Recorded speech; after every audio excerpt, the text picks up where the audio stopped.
Isabelle Maréchal. Aussi pertinente que touchante. Oh mon Dieu, ça va vite dans cette émission-là. Puis vous êtes tellement avec nous, chers amis auditeurs, c'est fabuleux. Juste vous dire là, qu'on fait un petit peu ouvrier, là, Isabelle Perron. Tu vois, là, j'ai un auditeur qui me dit « Hey, je vous écoute, là. Je viens de m'exclure pour 5 ans sur le site de l'Auto-Québec. » Wow. Là, c'était les billets à gratter. Il dit, c'était rendu une vraie farce, là. Tous les lots diminuent en plus. L'Auto-Québec, c'est des voleurs. Bon, ça, c'est l'auditeur qui le dit. Et il y a quelqu'un qui dit aussi bravo pour ce segment sur les gamblers anonymes. Franchement, là, ça nous aide beaucoup. Fait que je pense que, tu sais, on n'en parle jamais de cette affaire-là, ou à peu près pas. T'as raison. Mais autant l'Auto-Québec, bon, remet de l'argent dans les coffres du gouvernement. Donc, ça nous revient. Mais en même temps, il y a cette position délicate que ça crée beaucoup de dommages. Alors, félicitations, puis courage à tous ceux qui dealent avec cet enjeu-là. Tu veux nous faire rencontrer quelqu'un de fabuleux. Il est en studio, mesdames et messieurs. Marc-André Gagnon est avec nous. Bonjour. Bonjour, merci de me recevoir. Alias le Marc-André Gagnon sur TikTok. Oui, à 33 ans, si vous n'avez pas suivi son histoire, il a réalisé qu'il a cumulé des dettes de 100 000 $. Pas des dettes de jeu, toujours? Non. OK. Dettes universitaires, entre autres, certains choix, que tu l'as dit toi-même, certains choix parfois douteux. Absolument. Comme des choix quoi, que je me mets en question. Ouais. Par exemple, des déménagements, que j'ai acheté un nouveau set de meubles que j'aurais dû peut-être regarder sur Marketplace, par exemple. Donc, des choix, mais il n'y a pas vraiment de vice, de voyage ou de folles dépenses. C'est vraiment majoritairement des dettes d'études. Et que tu as tout le temps mis sur ta carte de crédit? C'est Carte ça? de crédit, il y a aussi des marges de crédit, les prêts étudiants du gouvernement. Oh, les prêts, t'as combien de prêts? J'ai 40 quelques mille dollars de prêts étudiants. J'ai une marge de crédit aussi. J'ai étudié au Masters en développement organisationnel. Ah! Ouais. Et là, la solution qu'il a eue, finalement, pour pallier à ses dettes, c'est de vivre dans sa voiture. Finalement, ça a été un petit peu plus long que ce que tu avais annoncé parce que ça fait maintenant 157 jours. Aujourd'hui, 158 jours dans ta voiture. J'aurais même pas pensé moi-même. Au début, c'était, comme on le disait, 60 jours que je visais. J'ai remis un 30 jours supplémentaire. Puis finalement, je suis à 157 jours aujourd'hui. Pourquoi? Parce que ça va tellement bien. Ce que j'avais envisagé au départ de mettre de côté, tout fonctionne bien. Puis t'économises, c'est ça que tu veux dire? J'économise. Puis les avantages surpassent largement les inconvénients. C'est vrai, parce que là, dans le fond, tu fais du transport et avec Uber Eats, c'est un peu ça. C'est comme ça que tu renfloues les coffres, finalement. C'est exactement Uber Eats, Skip the Dishes, DoorDash. Donc, je suis toujours sur la route en train de faire les livraisons. Ça n'a pas changé versus avant. Donc, je suis sur la route quand même de longues heures. Tout ce qui a changé, c'est le moment où je vais me coucher. C'est dans mon véhicule à la place d'être chez moi.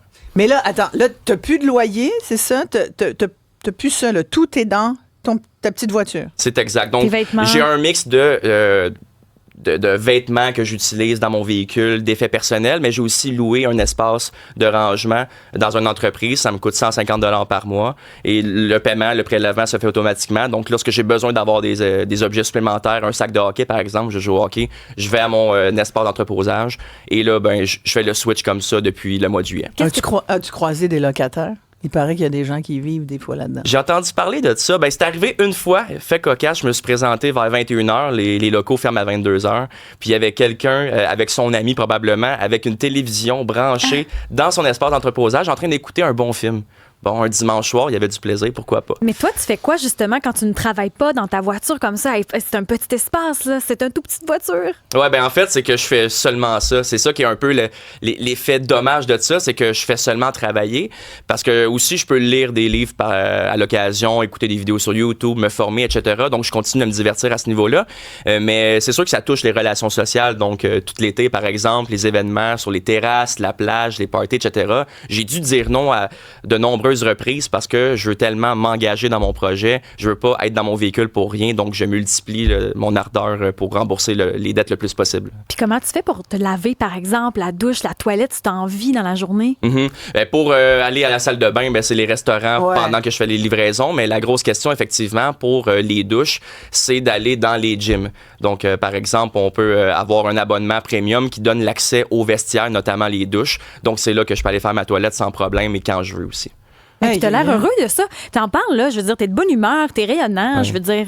Ça fait 158 jours, mais est-ce que tu prévois rester là encore longtemps dans ta voiture, dormir dans ta voiture comme ça en plein hiver? C'est sûr que j'avais plusieurs options sur la table. Donc, notamment, je pourrais retourner dans un studio style 1,5 pour poursuivre le remboursement à prix raisonnable pour le logement. Soit je vais dans l'ouest, par exemple, à Vancouver, j'avais regardé des espaces là-bas, à Burnaby, où ce que je pourrais poursuivre l'aventure dans mon véhicule à des températures plus froid. clémentes. Ben Exactement. oui. Sauf que là, évidemment, il y a le transport. Ça, j'ai déjà fait les calculs pour savoir combien ça coûterait, mais ça coûterait quand même moins cher que de retourner en appartement sur une période de 4 mois pour la période de l'hiver.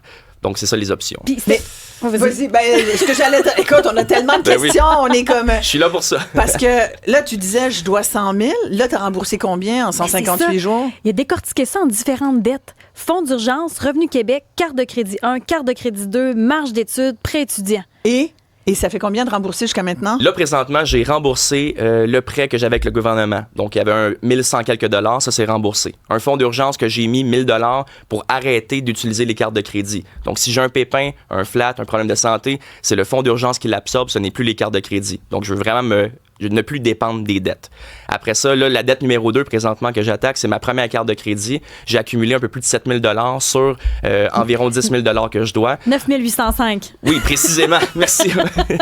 Donc là, celle-là s'achève. D'ici la fin décembre, devrait être complétée. Donc, tu auras remboursé en 158 jours, tu as le montant? L'équivalent d'environ, j'ai mis 8 000 $ environ, mais j'aurais remboursé l'équivalent de 12 000 $. Parce qu'évidemment, ce qui arrive, c'est que les intérêts continuent de s'accumuler. Ben oui, c'est ça, les maudits intérêts. C'est ça. Fait que c'est pour ça que plus ça va, mieux c'est. Mais au départ, on fait face aux intérêts, évidemment. Et non, mais à ce tarif-là, c'est comme tu vas être longtemps dans ton auto, là. Mais c'est ça qui est quand même important de préciser. C'est que je suis dans mon véhicule uniquement pour les cartes de crédit. Je suis pas là pour l'entièreté du 100 000 $. OK. Donc, vu que les paiements minimum des cartes de crédit sont dynamiques, que je peux vraiment venir les réduire en attaquant ces dettes-là, les balances. Parce que si on arrondit tes cartes de crédit, là, c'est 24 000 que tu dois là, pour ces 2 cartes-là. Présentement, tu en as remboursé à peu près 9 000.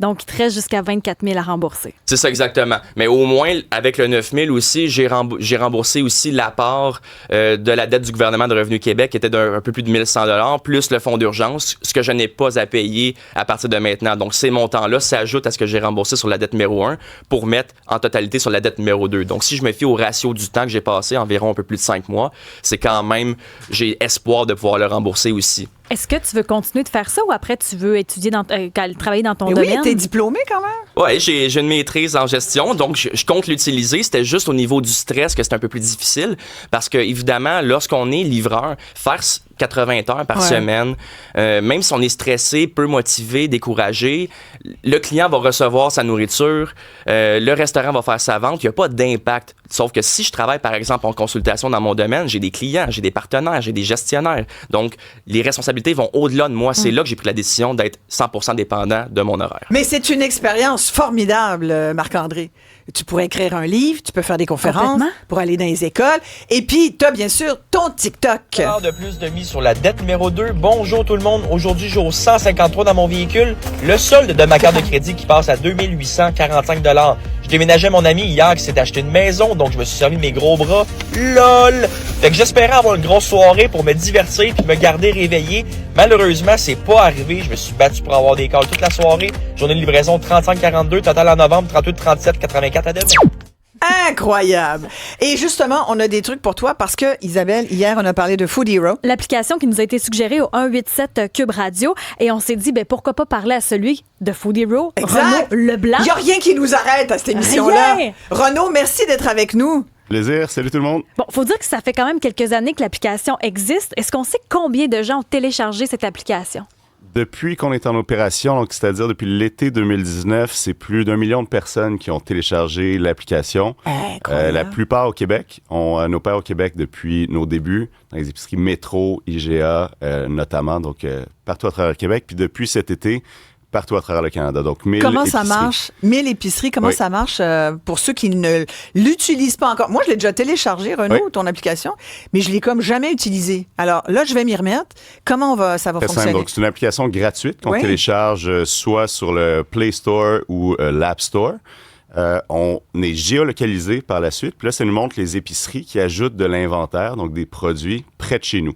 Donc, vous pouvez magasiner dans les épiceries IGA, Métro, près de la maison, économiser jusqu'à 60% sur des aliments comme la viande. On se concentre beaucoup sur le centre de l'assiette. Donc, des beaux produits de viande, de poisson. D'ailleurs, Marc-André, en plus de ce que tu fais déjà, qui est admirable de vivre dans ta voiture pour rembourser tes dettes, je pense que tu pourrais économiser encore plus d'argent si tu magasines sur Food Hero. Notre client moyen à travers le Québec économise 2000 $ par année sur sa facture d'épicerie en magasinant. Et c'est quoi, sur Renaud? Food Hero. C'est des invendus? C'est des légumes moches? C'est quoi exactement qui nous permet d'économiser 60%? C'est des aliments qui approchent de la date de péremption et qui, dans la plupart des cas, sont congelés avant la date de péremption. Donc, ça nous donne une période de 3 mois de plus pour les vendre. Donc, les produits sont retirés des tablettes, amenés en arrière et congelés. Ce qui fait en sorte que l'épicerie peut la vendre. Donc, l'épicerie se crée un espèce de marché secondaire dans son arrière-boutique où les aliments sont entreposés. Ça, pour le gaspillage alimentaire, je veux dire, c'est génial, là. C'est majeur.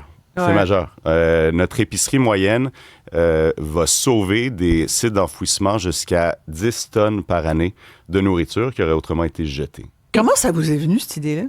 C'est Jonathan Defoy. Moi, je me suis joint à Jonathan tôt dans l'aventure, mais c'est Jonathan Defoy, un entrepreneur de Québec, donc entreprise québécoise. Belle façon d'encourager aussi l'entrepreneur québécois. Tellement. Qui a eu l'idée en voyant un reportage sur le gaspillage alimentaire. Je crois qu'il a eu l'idée en 2016. Puis là, ça a mijoté pendant plusieurs années. Développer la technologie, puis lancer en 2019. Donc, T'as pas de congélateur dans ton auto, par exemple, Marc-André? Non, c'est ça le problème. Mais c'est une idée formidable, par contre, parce que je me rappelle, à l'époque, j'étais commis d'épicerie, puis il y avait des racks vraiment dédiés pour les produits à 50% de rabais, mais il faut être en épicerie pour le savoir. On n'a pas une connaissance des produits, mais là, maintenant, d'avoir accès sur son téléphone, je trouve ça formidable, beau projet. Je regarde à Longueuil, là, proche de chez nous, le quart de jambon Michoui est à 8,35 plutôt que 16,69. Là, je veux dire, ça vaut la peine. Puis comment ça fonctionne? Donc, on l'achète sur l'application, puis on va le chercher en épicerie après? Exactement. On achète sur l'app, on va ramasser à l'épicerie. On a différentes fenêtres, disons, pour aller la chercher. Ça va aussitôt que dans 2 heures ou le lendemain matin. Comment vous faites votre argent, vous, Food Hero? Parce que le monde ne paye pas, c'est les commission. épiceries. Ah ouais? Donc, il faut que ça fonctionne pour qu'on soit payé. Donc, on prend une commission sur la nourriture qui est vendue. OK. Ouais. Wow. Je trouve ça fantastique. Oui, je regardais à côté d'ici, à côté des studios de Cube Radio, on a le IGA de la famille Barcelo, Molson. On voit des beaux produits de fromage à pâte molle, à pâte ferme, 50% de rabais, des produits de bœuf, de veau, du poisson, du tilapia, entre 30 et 60% de rabais. Oui, c'est génial. Poulet haché extra maigre, 4,50 plutôt que 9 $. Incroyable. Le beurre est en spécial chez Maxi à 4,88. J'ai checké ça en matin. Hey, Renaud, merci beaucoup. Wow. Merci d'être venu nous en parler.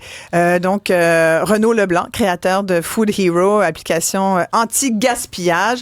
Et puis, merci beaucoup, Marc-André Gagnon. On va suivre tes péripéties en voiture. On va prendre de tes nouvelles régulièrement. Hey, bon vendredi, tout le monde. Merci beaucoup, Isabelle Paris. Oui, bon vendredi. Bon vendredi, merci, Isa. Merci à l'équipe. Bye, on vous aime.